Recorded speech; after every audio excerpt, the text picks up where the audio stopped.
I feed him, I put 2 meat. Ask him where's Angel. He say he wants more, I give him.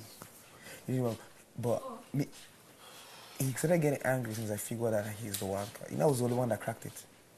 I was the only person that cracked that both of them are the wild cards. I figured it out, and he was like, he knew that I knew. And I said, I know. He said, nah, you. But guess what? I didn't speculate your name because I liked you. Legitimately, I like you. I like your profile. And I want you to be in the game, because if I speculated your name and Maria, everybody will back it up. And by now, you guys will be in the house. I wanted all of us to like enjoy that 2 weeks together. That was my own plan. I can't spite somebody because I want to go far.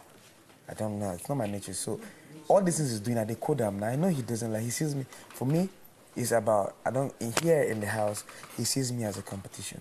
I'll kill you with kindness until the end. Like I'll make sure, like even before I know he sees me as a threat. He does definitely see it.